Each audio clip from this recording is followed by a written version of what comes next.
चलिए स्टैटिक सांख्यिकी फॉर्मूले हैं। इसमें बच्चों हमें समांतर माध्य ज्ञात करना होता है, माध्यिका और बहुलक। समांतर माध्य की 3 विधियां हैं, प्रत्यक्ष विधि, डायरेक्ट मेथड, अर्थात समांतर माध्य सिग्मा fx अपॉन n, यही अब कहते हैं इसको।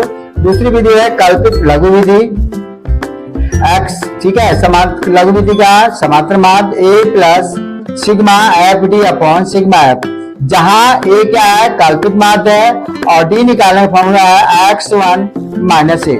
तीसरी विधि हमारी पाद्य विचलन विधि। कौन सी विधि है बच्चों? पाद्य विचलन विधि। इसका है समांतर माध्य sigma f1 u1 upon ef into h, जहां a क्या है, कल्पित माध्य है, u क्या है, x1 minus a upon h। ये आपकी 3 विधि हो गई समांतर माध्य की।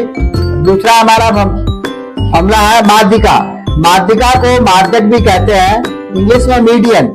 माध्यिका बराबर n+1 में पद का मान, और दूसरा आपका माध्यिका n बराबर l plus n/2 minus cf upon f into h, जहां पर l निम्न सीमा है, cf संचयी बारंबारता मतलब कम्यूटेटिव फ्रीक्वेंसी, और f है आपका फ्रीक्वेंसी बारंबारता, h है साइज वर्ग माप, जो उसका साइज होता है उसे हम h कहते हैं। तीसरा फॉर्मूला हमारा बहुलक मतलब मोड। जो पद सबसे अधिक बार आता है उस पद का मान आंकड़ों का बहुलक कहलाता है। फॉर्मूला इसका मोड कहते हैं इसके बहुलक को, l plus f1 minus f0 upon 2f1 minus f0 minus f2 into h, जहाँ l क्या है, यहाँ पर बहुलक वर्ग की निम्न सीमा है, बहुलक वर्ग की निम्न सीमा, और h हमारा वर्ग माप है। क्या बच्चों?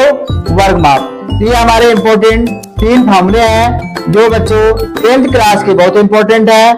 इनको आप लर्न करें। Thank you.